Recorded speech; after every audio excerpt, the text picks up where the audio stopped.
चलना है तो आगे चलो, पीछे चलने वाले बहुत से लोग हैं। बनना है तो बाबा साहेब जैसे बनो, तालियां बजाने वाले तो बहुत लोग हैं। इन्हीं सार गर्भित पंक्तियों के साथ विभिन्न बीमा कंपनियों के अधिकारी व कर्मचारी साथियों का सम्मान समारोह राष्ट्रीय अनुसूचित जाति आयोग की राष्ट्रीय सदस्य और पूर्व युवा सांसद अंजू बाला के मुख्य आतिथ्य एवं भारत पेट्रोलियम कॉरपोरेशन बोर्ड के केंद्रीय संचालक घनश्याम शेठ की अध्यक्षता में संपन्न हुआ। कार्यक्रम के आयोजक जॉइंट फोरम के राष्ट्रीय महासचिव रमेश हल्दर ने विभिन्न बीमा कंपनियों के सेवानिवृत्त साथियों का शॉल, श्रीफल एवं पुष्पगुच्छ भेंट कर सम्मान कराया। इस अवसर पर राष्ट्रीय अनुसूचित जाति आयोग की राष्ट्रीय सदस्य एवं पूर्व सांसद अंजू बाला ने बाबा साहेब के अधूरे सपनों को साकार करने की सीख देते हुए कहा, सामने एक दिख रहा है तो हमें ये 3-3, 4-4 भागों में मत बंटिए, एक होने की कोशिश करिए। मैं आई हूं बोल के चली जाऊंगी, लेकिन करना आपको होगा। और जब तक हम उसको नहीं करेंगे हम सफलता की ओर नहीं बढ़ पाएंगे। हर एसोसिएशन अपना काम करेगा, हर एसोसिएशन में ललक है, लेकिन अगर वो सब आप एक हो जाएंगे, इकट्ठा हो जाएंगे तो वो एक और अगर आप देखेंगे स्ट्रेंथ कितनी बढ़ेगी, कितनी मजबूती से काम होगा। एसोसिएशन से भी हम बड़ी आसानी से कह पाएंगे कि ये सब एक है और इनकी एक डिमांड है, उसको आपको करना होगा। क्योंकि कमीशन क्या है ये आपको जानकारी होनी ही चाहिए, और ये मैनेजमेंट को भी हम बताते हैं कि कमीशन आपके लिए ब्रह्मास्त्र है। ये हमारे एसोसिएशन के लिए पहले प्यार से काम होगा, घर की बात घर में रहे, क्योंकि आप एक परिवार हो। जब जिस डिपार्टमेंट में काम करते हो उससे आपका परिवार चलता है। एक परिवार को चलाने के लिए आप दूसरे परिवार में काम कर रहे हो जो आपके घर की रोजी रोटी चलाता है। और जब हम गेट में इंटर करते हैं तो हमारी सोच एक होनी चाहिए, मेरे डिपार्टमेंट को मुझे आगे कैसे लेके जाना है। हमारी सोच वो होनी चाहिए। ये सोच नहीं होनी चाहिए कि मैं कटघरे में अपने डिपार्टमेंट को खड़ा करूंगा, लेकिन उसमें मैनेजमेंट को सहयोग देना पड़ेगा कि मेंटली और फिजिकली अपने सभी एम्प्लॉयज को वो प्रिपेयर करे और किसी को भी ये महसूस ना हो कि हैरेसमेंट का ये शिकार हुए। इनके मन में वो बात कहीं नहीं आनी चाहिए। आपका लाइजन ऑफिसर काम करता है, लाइजन ऑफिसर को हम बार बार ये वर्ड बोलते हैं, आप स्पाइनल कार्ड है, आप ब्रिज हैं, आप मैनेजमेंट एसोसिएशन के बीच में कड़ी हैं काम करने की। पहले कोशिश करिए, खुद मीटिंग करिए। मीटिंग से नहीं सुलझता, डिपार्टमेंट से बात करिए। और अगर कहीं फिर लगता है इग्नोर हो गया, डिपार्टमेंट ने नहीं सुना, तो कमीशन आपके लिए ब्रह्मास्त्र है। कमीशन में 24 घंटे आपके लिए खुला है, आप आ सकते हैं। क्योंकि कमीशन कोशिश करता है सामंजस्य बिठाने की। कमीशन अंतिम समय तक कोशिश करता है डिपार्टमेंट की बात डिपार्टमेंट में रहे।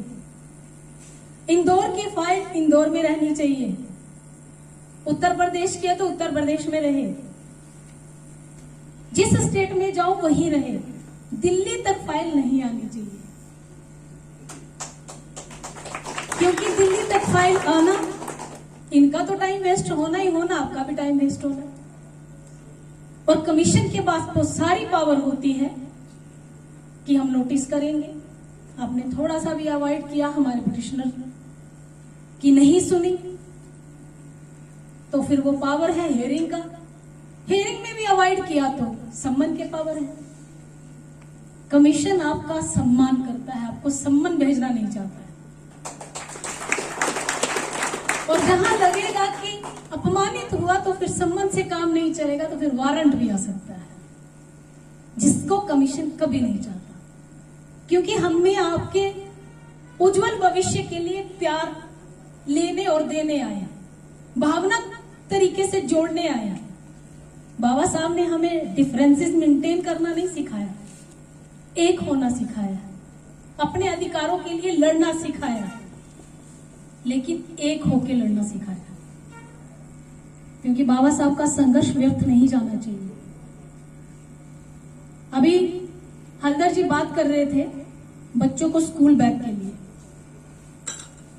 आप सबसे निवेदन है, बीमा उद्योग के क्षेत्र में joint forum, Samyak Srijan welfare association, Bima Sangam, employees welfare association for ST/SC एवं Bima Sangam, employees welfare association for OBC एवं राष्ट्रीय अंत्योदय आदर्श मंच के संयुक्त संगठन ज्वाइंट फोरम के तत्वाधान में आयोजित बीमा कंपनियों के उच्चाधिकारी एवं बड़ी संख्या में सदस्यगण मौजूद थे। संचालन SBI के पूर्व प्रबंधक प्रदीप कोरी ने एवं अंत में विमल वर्मा ने आभार माना। अनुसूचित जाति आयोग की राष्ट्रीय सदस्य अंजू बाला ने युग का इंसाफ से चर्चा करते हुए क्या कुछ कहा, आप भी सुनिए। मैडम, आज लोकमाता देवी अहिल्याबाई की पावन नगरी में आप पधारे हैं, आपका स्वागत है। यहाँ विभिन्न समाजों की आपने बैठकें ली है, कैसा महसूस कर रहे हैं? सबसे पहले तो आज इस पावन भूमि पर मैं आई हूँ। कल पावन भूमि उज्जैन में थी, जहाँ महाकाल के दर्शन करने का सौभाग्य मिला, और आज इंदौर की इस पावन भूमि पर हूँ, जहाँ एक बेटी का नाम जाना जाता है, अहिल्याबाई होलकर। जो सबसे पहले मैंने जो नाम सुना था अपनी लोकसभा स्पीकर जो हमारी ताई जी हैं, और ताई जी हमेशा पार्लियामेंट में उसका जिक्र भी करती थी और पार्लियामेंट में उन्होंने लगवाने का काम भी किया। और ताई जी ने ही शायद उस समय मैं फर्स्ट टाइमर MP थी, वर्कशॉप की एक शुरुआत की थी, तो इस बेटी को निखारने का काम किया। और मुझे आज भी याद है कि लोकसभा में राष्ट्रपति का भाषण था, राष्ट्रपति जी को NXC में बुलाया गया था, तो उस समय एक मतलब वीमेन MP को भी बोलने का मौका मिला था। तो ताई जी ने मुझे मौका दिया था राष्ट्रपति जी के सामने भाषण देने का। वो मेरा उस दिन का प्रथम दिन, जहाँ से मेरी एक नई शुरुआत हुई, एक नई ऊर्जा का संचार हुआ। उसके बाद मुझे सभी ने इतना प्यार किया, जिससे मुझे हिम्मत बढ़ी कि मैं कर सकती हूँ, बोल सकती हूँ।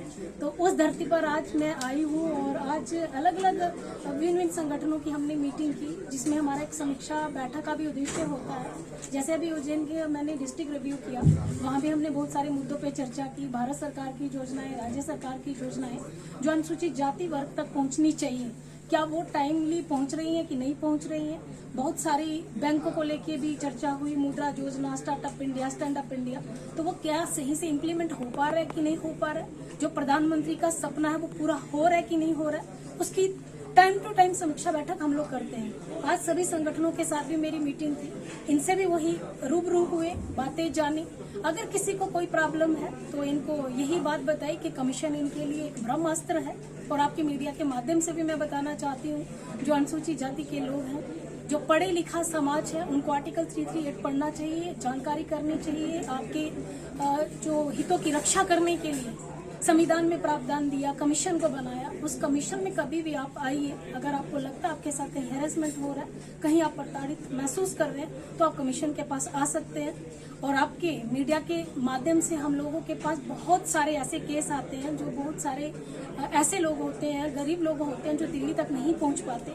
लेकिन आपके मीडिया को मैं धन्यवाद करती हूँ कि आप लोगों के माध्यम से हमारे पास न्यूज आती है। तो सो मोटो पावर लेने की भी हमको पूरी पावर रहती है, जिसमें मैं पावर लेके स्पॉट विजिट पे, चाहे मर्डर हो चाहे रेप हो, हम वहाँ पहुँचते हैं और उसमें इंसाफ दिलाते हैं। धन्यवाद देना चाहती हूँ मैं सभी आपके, क्योंकि आप इलेक्ट्रॉनिक मीडिया हो चाहे पेपर मीडिया हो, आप इसमें बहुत सारा काम हमारी अनुसूचित जाति वर्ग के लिए डायरेक्ट इनडायरेक्टली हो जाता है, जिसमें हमें सो मोटो पावर लेके मैं इंसाफ दिलाने का काम करती हूँ। और आज अपने सभी भाइयों का भी धन्यवाद देना चाहती हूँ, ये जागरूक हैं। और बस एक ही बात इनसे हमने शेयर की, और आपके उसमें भी कह रहे हैं कि बाबा साहब के सपनों को साकार करना है, तो संघर्ष ये कर रहे हैं, शिक्षित ये हैं और संगठित होके एक होके चले।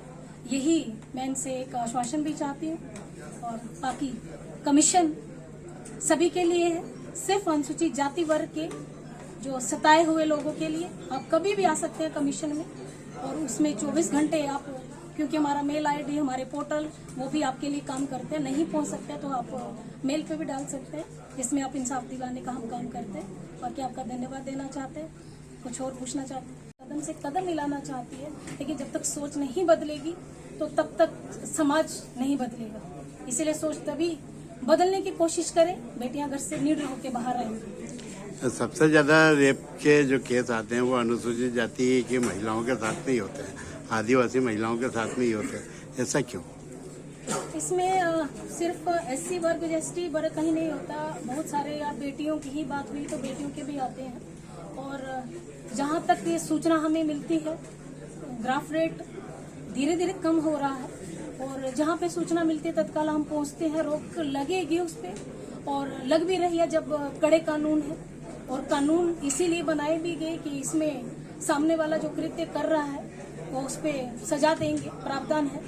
लेकिन इसमें वही बात कहूंगी, क्यों हो रहे महिला पे और इसमें अनुसूचित जाति की ही क्यों है? जब तक ये सोच नहीं बदलेगी, मानसिकता नहीं बदलेगी, तब तक मुझे लगता है जो हम अवेयरनेस के लिए हम लोग ने हम स्टार्टिंग कर रहे हैं अवेयरनेस का। मैं भी बहुत जगह जाती हूँ, बात करती हूँ, बेटियों से भी करती हूँ कि कभी किसी के बहकावे में मत आए, किसी की बात को अगर लगता है खराब तो पेरेंट्स से जाके बात करें। और सबको अवेयरनेस की जरूरत है और मैं आपके माध्यम से भी कहते हैं जितना हो सके उसमें आप भी मीडिया उसमें उनको अवेयर करें और कमीशन की जानकारी जरूर दें कि अगर कहीं भी आपको लगता है गलत हो रहा है तो कमीशन करें। Thank you. प्रहलाद जी बताएं, आज अनुसूचित जाति आयोग के राष्ट्रीय सदस्य अंजू बालाजी यहाँ आई और यहाँ सम्मान समारोह आयोजित किया, क्या कहेंगे? सम्मानीय श्रीमती डॉक्टर अंजू बाला राष्ट्रीय अनुसूचित जाति आयोग की सदस्य भी हैं भारत सरकार की, और उन्होंने हमेशा हमें सहयोग किया है। हमारे साथियों के अन्याय, अत्याचार, भेदभाव, शोषण के जो प्रकरण थे वहाँ बहुत लंबे टाइम से लंबित थे, उन पर उन्होंने विशेष रूप से ध्यान दिया। और हमारा फर्ज बनता था कि उन्होंने हमारे लिए, जो हम लंबे टाइम से संघर्ष कर रहे थे न्याय के लिए, उन्होंने हमें न्याय दिलवाया। तो हमारा संगठन का, जॉइंट फोरम का, Bima Sangam employees welfare association for SC/ST, Bima Sangam employees welfare association for OBC, Samyak सृजन, वो जनजातीय संगठनों ने मिलकर आज यहाँ LIC के साथियों ने मिलकर एक बड़ा आयोजन किया और मैडम का सम्मान किया। यह सेवानिवृत्त साथियों का सम्मान भी किया गया है। अरे यार, सेवानिवृत्त साथियों का भी सम्मान किया गया है क्या? ये साथी लोग हमारे साथ करीबन 30 साल, 32 साल, 35 साल से हमारे साथ कार्यरत, और उन्होंने कंपनी को सेवाएं देने के साथ साथ हमारा ऑर्गेनाइजेशन को सेवाएं दी। हमारे सीनियर साथी थे, उनसे हमने काफ़ी कुछ सीखा, उनसे अनुभव लिया कि हमें कार्य कैसे करना चाहिए और न्याय के लिए कैसे लड़ना चाहिए। तो हमारा फर्ज बनता था कि उन सेवानिवृत्त साथियों का हम यहाँ सम्मान करें, उनका आशीर्वाद लें, उनसे सीखें। आपका परिचय? मैं Ramesh Haldar, all India chairman, joint forum, general secretary, बीमा संगम एम्प्लॉइज वेलफेयर एसोसिएशन, संरक्षक, बीमा संगम OBC। प्रकाश महावर कोली की रिपोर्ट।